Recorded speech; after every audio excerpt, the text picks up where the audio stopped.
All right, buddy. So it's been a minute since I started reading to you. Sorry, but work just gets busy. Life gets busy. You know how it is. But let's finish off this book. So we got two chapters left, and I'll be reading chapter 4, The Last of the Spirits. The phantom slowly sorry. The phantom slowly, gravely, silently approached. When it came near him, Scrooge bent down upon his knee. For in the very air through which the spirit moved, It seemed to scatter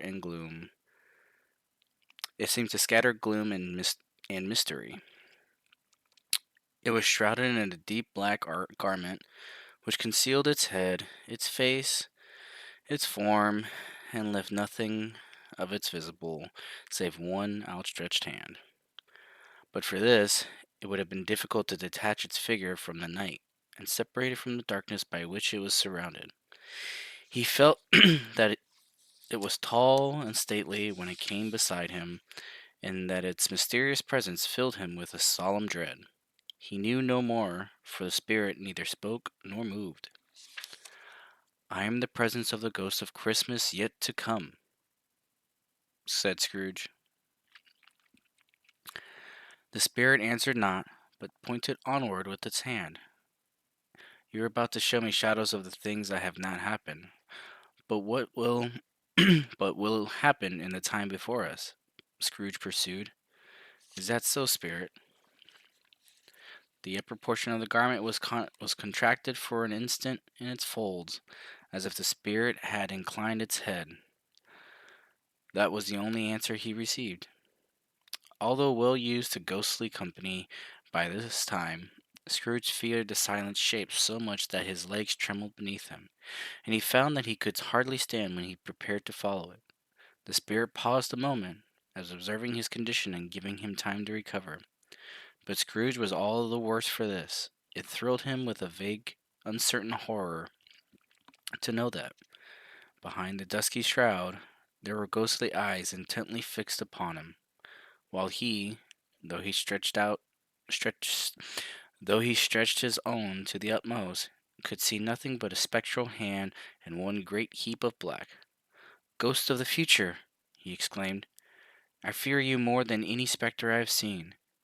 But, as I know your purpose is to do me good, and as I hope to live to be another man from what I was, I am prepared to bear your company, and do it with a thankful heart. Will you not speak to me?" It gave him no reply. The hand was pointed straight before them. "Lead on," said Scrooge. "Lead on. The night is waning fast, and it is precious time to me. I know. Lead on, spirit." The phantom moved away as it had come towards him. Scrooge followed in the shadow of its dress, which bore him up, he thought, and carried him along. They scarcely seemed to enter the city, for the city rather seemed to spring up about them and encompass them of its own act. But there they were in the heart of it, on 'change amongst the merchants who hurried up and down and chinked the money in their pockets, and conversed in groups, and looked at their watches, and trifled thoughtfully with their gold seals, and so forth, as Scrooge had seen them often. The spirit stopped beside one little knot of businessmen. Observing that the hand was pointed to them, Scrooge advanced to listen to their talk.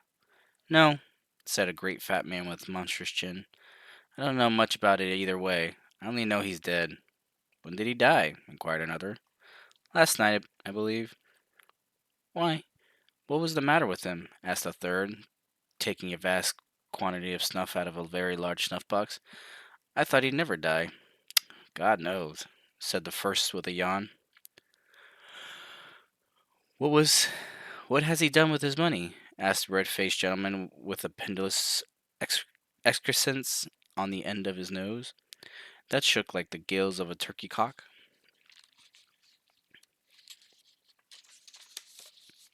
"I haven't heard," said the man with the large chin, yawning again.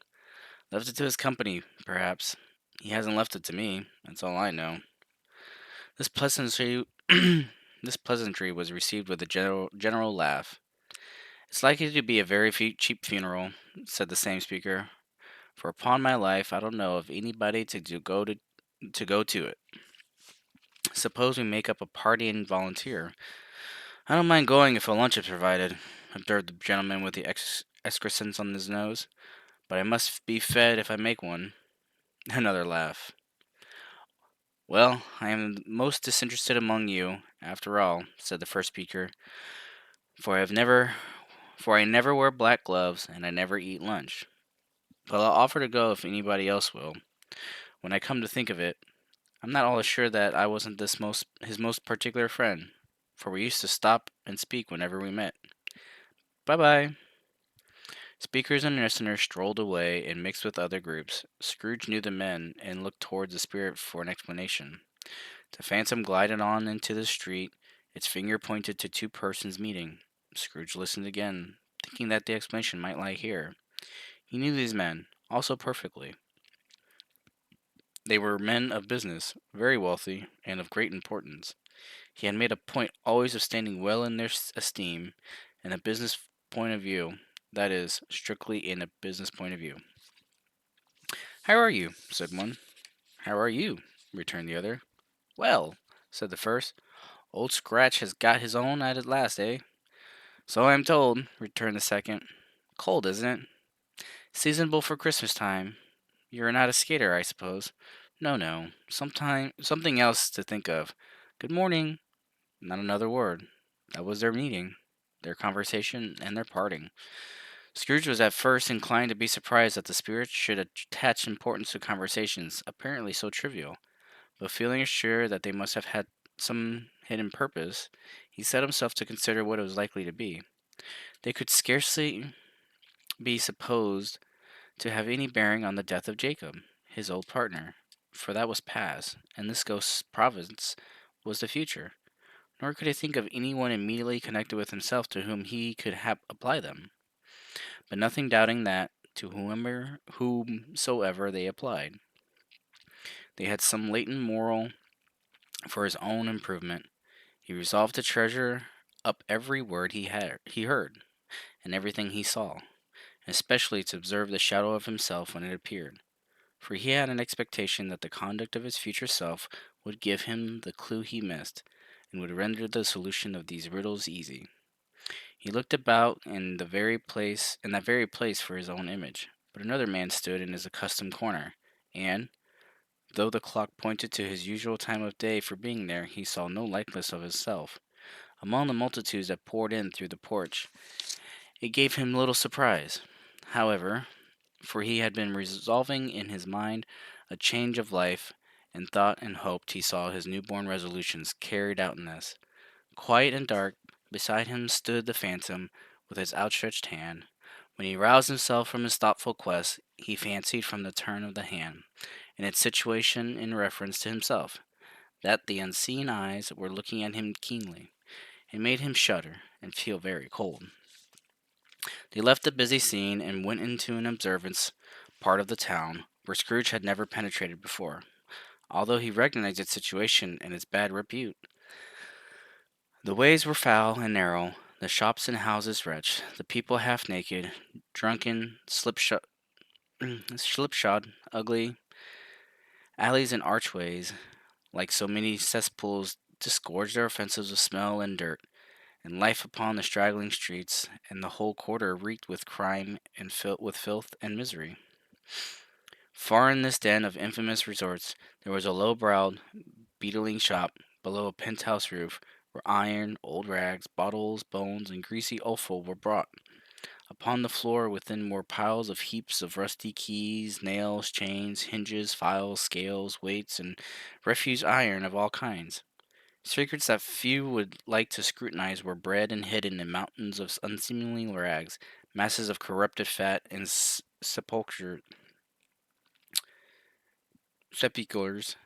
of bone. Sitting among the wares he dealt in, by a charcoal stove made of old bricks, was a gray-haired rascal, nearly 70 years of age, who had screened himself with the cold air without by a frowsy curtaining of miscellaneous tatters hung upon a line, and smoked his pipes in the luxury of calm retirement. Scrooge and the Phantom came into the presence of this man just as a woman with a heavy bundle slunk into the shop, but she had scarcely entered when another woman, similarly laden, came in too, and she was closely followed by a man in a faded black, who was no less startled by the sight of them than they had been upon the recognition of each other. After a short period of blank astonishment, in which the old man with the pipe had joined them, they all three burst into a laugh. "Let the charwoman alone to be the first," cried she who had entered first. "Let the laundress alone be the second, and let the undertaker's man alone to be the third. Look here, old Joe, here's a chance. If we haven't all three met here without meaning it." "You couldn't have met in a better place," said old Joe, removing his pipe from his mouth. "Come into the parlor. You were made free of it long ago, you know. And the other two ain't strangers. Stop till I shut the door of the shop. Ah, how it squeaks! There ain't such a rusty bit of metal in this place as its own hinges, I believe. And I'm sure there's no such old bones here as mine. We're all suitable to our calling. We're well matched. Come into the parlor. Come into the parlor." The parlor was a space behind the screen of rags. The old man raked the fire together with an old stair rod, and having trimmed his smoky lamp, for it was night, with the stem of his pipe put into it, his mouth again. While he said this, the woman who had already spoken threw her bundle on the floor and sat down in a flaunting manner on a stool, crossing her elbows on the knees, and looking with a bold defiance at the other two. "What's what odds, then? What odds, Mrs. Dilber?" said the woman. "Every person has a right to take care of themselves. He always did." "That's true indeed," said the laundress. "No man more so." "Why then don't you stand? Why then don't stand staring as if you was afraid, woman. Who's the wiser? We're not going to pick holes in each other's coats, I suppose." "No, indeed," said Mrs. Dilber and the man together. "We should hope not." "Very well, then," cried the woman. "That's enough. Who's the worse for the loss of a few things like these? Not a den man, I suppose." "No, indeed," said Mrs. Dilber, laughing. "If he wanted to keep him after he was dead, a wicked old screw," pursued the woman. "Why wasn't he natural in his lifetime? If he had been, he'd have had somebody look after him when he was struck with the death, instead of lying gasping out of his last there alone by himself." "It's the truest word that has ever was spoke," said Mrs. Dilber. "It's a judgment on him." "I wish it was a little heavier judgment," replied the woman, "and it should have been. You may depend upon it. If I could lay my hand on anything else, open that bundle, old Joe, and let me know the value of it. Speak out plain. I'm not afraid to be the first, nor afraid to see for them to see it. We knew pretty well that we were helping ourselves before we met here. Believe it's no sin. Open the bundle, Joe."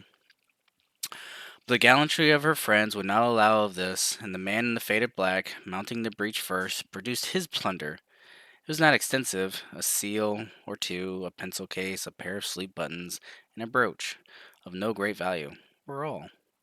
They were severely examined and appraised by old Joe, who chalked the sums he was disposed to give up for each upon the wall, and added up in a total where he found that there was nothing more to come.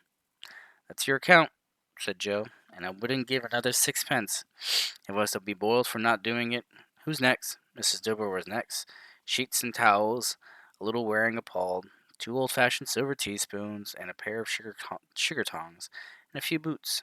Her account was stated on the wall in the same manner. "I always give too much to ladies. It's a weakness of mine, and that's the way I ruin myself," said old Joe. "That's your account. If you asked me for another penny, and made it an open question, I'd repent of being so liberal, and knock off half a crown." "And now undo my bundle, Joe," said the first woman.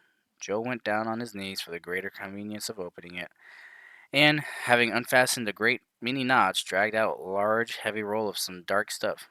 "What do you call this?" said Joe. "Bed curtains." "Ah!"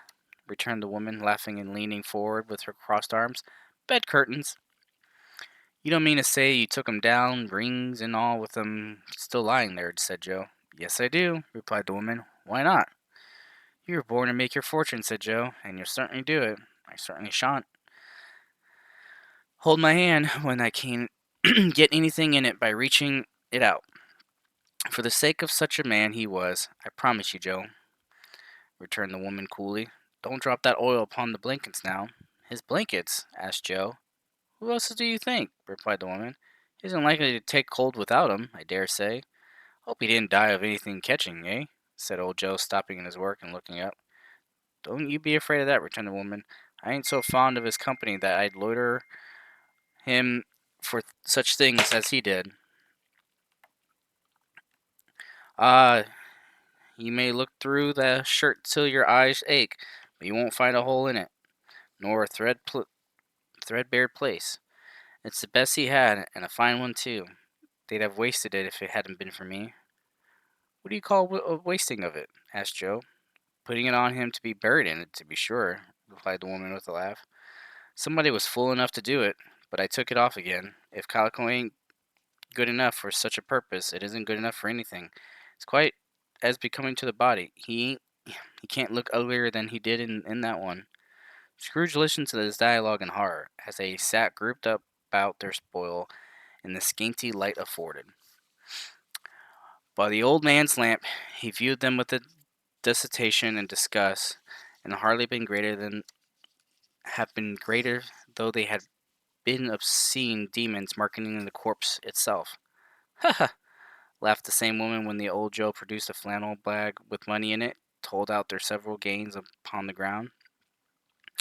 This is the end of it. You see, he frightened everyone away from him when he was alive to profit us with he was dead. Ha ha ha! Spirit, said Scrooge, shuddering from head to foot. I see, I see. The case of this unhappy man might be my own. My life tends that way now. Merciful heaven, what is this? He recoiled in terror, for the scene he had changed, and for the scene had changed. He now now he almost touched a bed, a bare, uncurtained bed, on which beneath a ragged sheet there lay something covered up, which, though it was numb, announced itself in awful language. The room was very dark, too dark to be observed with any accuracy, though Scrooge glanced around it in obedience to a secret impulse, anxious to know what kind of room it was. A pale light, rising in the outer air, fell straight upon the bed, and on it, plundered and bereft, unwatched, unwept, uncared for, was the body of this man. Scrooge glanced downwards toward the phantom. Its steady hand was pointed to the head. The cover was so carelessly adjusted, that the slightest raising of it, the motion of a finger upon Scrooge's part, would have disclosed the face. He thought of it, felt how easy it would be to do, and longed to do it, but had no more power to withdraw the veil than to dismiss the spectre at his side. O cold, cold, rigid, dreadful death, set up thine altar here, and dress it in such terrors as thou hast they thy command. For this is thy dominion. But of the loved, revered, and honored head thou canst not turn one their hair to thy dread purposes, or make one feature odious. It is not that the hand is heavy and will fall down when released. It is not that the heart and pulse are still, but that the hand was open. Generous and true, the heart brave, warm and tender, and the pulse a man's. Strike, shadow, strike, and see his good deeds springing from the wound, to sow the world with life immortal. No voice pronounced these words in Scrooge's ear, and yet he heard them when he looked upon the bed. He thought if this man could be raised upon now, that would be his foremost thoughts. Avarice, hard dealing, cares, gripping cares. They have brought him to a rich end, truly. He lay in the dark, empty house, with not a man, a woman, or a child to say he was kind to me in this or that, or the memory of one kind word I will be kind to him. A cat was tearing at the door, and there was a sound of gnawing rats beneath the hearthstone. What they wanted in the room of death, and why they were so restless and disturbed, Scrooge did not dare to think. Spirit, he said, this is a fearful place. In leaving it, I shall not leave its lesson. Trust me. Let us go. Still, the ghost pointed with an unmoved finger to the head. I understand you, Scrooge returned, and I do it if I could, but I have not the power, Spirit. I have not the power. Again, it seemed to look upon him. If there is any person in this town who feels emotion caused by this man's death, said Scrooge, quite agonized, show that person to me. Spirit, I beseech you. The phantom spread its dark robe before him for a moment, like a wing, and withdrawing it, revealed a room by daylight where a mother and her child were. She was expecting someone, and with anxious eagerness, for she walked up and down the room, started at every sound, looked out from that window, glanced at the clock, tried, but in vain, to work with her needle, and could hardly bear the voices of her children in their play. At length, the long-expected knock was heard. She hurried to the door and met her husband, a man whose face was careworn and depressed. Though he was young, there was a more remarkable expression in it now, a kind of serious delight of which he felt ashamed, and which he struggled to repress. He sat down to the dinner he had been hoarding for him by the fire, and when she asked him faintly what news, which was not until after a long silence, he appeared embarrassed to how to answer. Is it good, she said, or bad, to help him? Bad, he answered. We are quite ruined. No, there is hope yet, Caroline. If he relents, she amazed.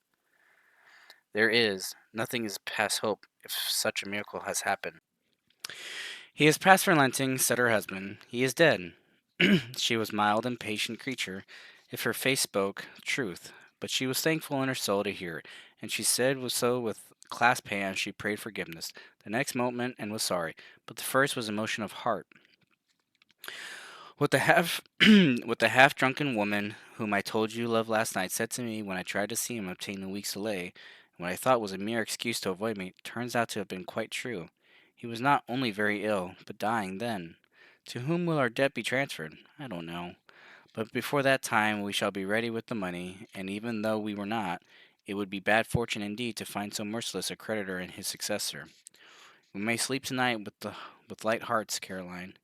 Yes, soften it as they would, their hearts were lighter. The children's faces, hushed and clustered round to hear what they so little understood, were brighter, and it was a happy house for this man's death.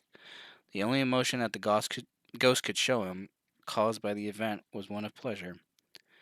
Let me see some tenderness connected with the death, said Scrooge, or that dark chamber, Spirit, which we left just now, will be for even present to me.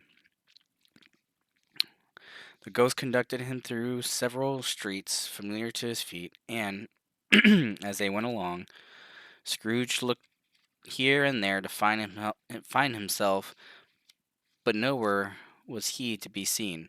They entered poor Bob Cratchit's house, the dwelling he had visited before, and found the mother and the children seated around the fire, quiet, very quiet. The noisy little Cratchits were as still as statues in one corner, and sat looking up at Peter, who had a book before him. The mother and her daughters were engaged in sewing, but surely they were very quiet. And he took a child and set him in the midst of them. Where had Scrooge heard those words? He had not dreamed them. The boy must have read them out as he and the spirit crossed the threshold. Why did he not go on? The mother laid her work upon the table and put her hand up to her face. The color hurts my eyes, she said. The color? Ah, poor Tiny Tim. They're better now again, said Cratchit's wife. It makes them weak by candlelight, and I wouldn't show weak eyes to your father when he comes home for the world. It must be near his time. Past it rather, Peter answered, shutting up his book. But I think he has walked a little slower than he used to these few last evenings, mother. They were very quiet again. At last she said, and in a steady, cheerful voice that only faltered once, I have known him walk with Tiny Tim upon his shoulder very fast indeed. And so have I, cried Peter, often. And so have I, exclaimed another.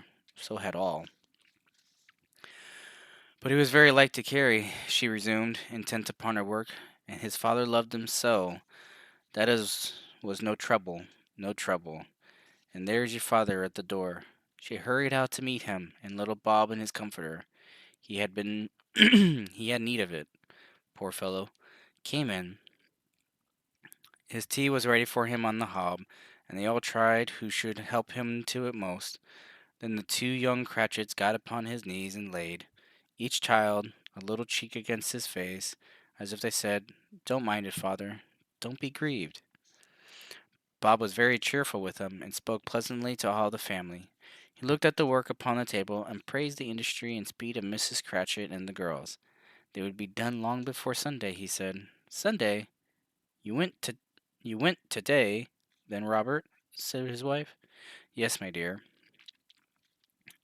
returned Bob. I wish you could have gone. It would have done you good to see how green a place it is. But you'll see it often, I promise him, that I would walk there on a Sunday. My little, little child, cried Bob. My little child. He broke down all at once. He couldn't help it. If he could have helped it, he and his child would have been farther apart, perhaps, than they were. He left the room and went upstairs into the room above, which was lighted cheerfully and hung with Christmas. There was a chair set close beside the child, and there were signs of someone having been there lately. Poor Bob sat down in it when he had thought a little and composed himself. He kissed the little face. He was reconciled to what had happened and went down again quite happy. They drew about the fire and talked, the girls and mother working still. Bob told him of the extraordinary kindness of Mr. Scrooge's nephew, whom he had scarcely seen but once, and meeting him in the street that day, and seeing that he looked just a little down, said Bob, inquiring what had happened to distress him. On which, said Bob, for he is the pleasantest spoken gentleman you ever heard, I told him, I am heartily sorry for it, Mr. Cratchit, he said, and heartily sorry for your good wife. By the by, how he ever knew that, I don't know. Knew what, my dear? Why, that you are a good wife, replied Bob. Everybody knows that, said Peter. Very well observed, my boy, cried Bob. I hope they do. Heartily sorry, he said, for your good wife. If I can be of service to you in any way, he said, giving me his card. That's where I live. Pray come to me. Now, now it wasn't, cried Bob, for the sake of anything he might be able to do for us, for much of for so much as for his kind way, that this was quite delightful. It really seemed as if he had known our Tiny Tim and felt with us. I'm sure he's a good soul, said Mrs. Cratchit. You would be sure of it, my dear, returned Bob. If you saw and spoke to him, I shouldn't be all surprised. Mark what I say. If he got Peter a better situation. Only hear that, Peter, said Mr. Cratchit. And then, cried one of the girls, Peter will be keeping company with someone and setting up for himself. Get along with you, retorted Peter, grinning. It's just as likely as not, said Bob. One of these days, though, there's plenty of time for that, my dear. But however and whenever we part from one another, I am sure we shall none of us forget poor Tiny Tim. Shall we? Or this first parting that there was among us? Never, father, cried they all. And I know, said Bob, I know, my dears, that when we recollect how patient and how mild he was, although he was a little child, we shall not quarrel easily among ourselves and forget poor Tiny Tim in doing it. No, never, father, they all cried again. I am very happy, said little Bob. I am very happy. Mrs. Cratchit kissed him, his daughters kissed him, and the two young Cratchits kissed him, and Peter and himself shook hands. Spirit of Tiny Tim, thy childish essence was from God. Spectre, said Scrooge, something informs me that our parting moment is at hand. I know it, but I know not how. Tell me what man that was whom we saw lying dead. Grossest Christmas yet to come conveyed him as before, though at a different time he thought Indeed, there seemed no order in these latter versions, save that they were in the future, into the resorts of businessmen, but showed him not himself. Indeed, the spirit did not stay for anything but went straight on as to the end just now desired, until besought by Scrooge to tarry for a moment. This court, said Scrooge, through which we hurry now, is where my place of occupation is, and has been for a length of time. I see the house. Let me behold what I shall be in the days to come. The spirit stopped. The hand was pointed elsewhere. The house is yonder, Scrooge exclaimed. Why do you point away? The exorable finger underwent no change. Scrooge hastened to the window of his office and looked in. It was the office still, but not his. The furniture was not the same, and the figure in the chair was not himself. The phantom pointed as before. He joined once again, and wondering why and whither he had gone, accompanied it until they reached an iron gate. He paused to look around before entering. A churchyard. Here, then, the wretched man, whose name he had now to learn, lay underneath the ground. It was a worthy place, walled in by houses, overrun by grass and weeds, the growth of vegetation's death, not life, choked up with too much bearing, fat with repleted appetite. A worthy place. The spirit stood among the graves and pointed down to one. He advanced towards it, trembling. The phantom was exactly as it had been, but he dreaded that he saw new meaning in its solemn shape. Before I draw nearer to the stone to which you point, said Scrooge, answer me one question. Are these the shadows of things that will be, or that of the things that may be only? Still the ghost pointed downward to the grave by which it stood. Men's courses will foreshadow certain ends to which, if persevered in, they must lead, said Scrooge. But if the courses be departed from, the ends will change. Said it thus with what you show me. The spirit was immovable as ever. Scrooge crept towards it, trembling as he went, and following the finger, read upon the stone of the neglected grave his own name, Ebenezer Scrooge. Am I that man who lay upon the bed? He cried upon his knees.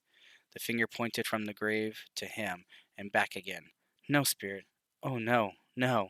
The finger still was there. Spirit, he cried, tight, clutching it at its robe.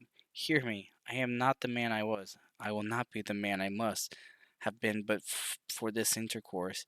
Why show me this if I am past all hope? For the first time the hand appeared to shake. Good spirit, he pursued, as down upon the ground he fell before it. Your nature intercedes for me and pities me. Assure me that I yet may change these shadows you have shown me by an altered life. The kind hand trembled. I will honor Christmas in my heart and try to keep it all the year. I will live in the past, the present, and the future. The spirits of all three shall strive within me. I will not shut out the lessons they teach. Oh, tell me, I may sponge away the writing on the stone. In his agony, he caught the spectral hand. It sought to free itself, but he was strong in his entreaty and detained it. The spirit, stronger yet, repulsed him. Holding up his hands in a last prayer to have his fate reversed, he saw an alteration in the phantom's hood and dress. It shrunk, collapsed, and dwindled down into the bedpost. Sorry the reading was a little bit rough tonight, buddy. Um, your dad just he tries. I'm not the best reader, but what matters is that I love you. So that's the end of the fourth chapter. Next time you hear me will be the last chapter, and then we'll move on to something different. Love you, miss you, kid.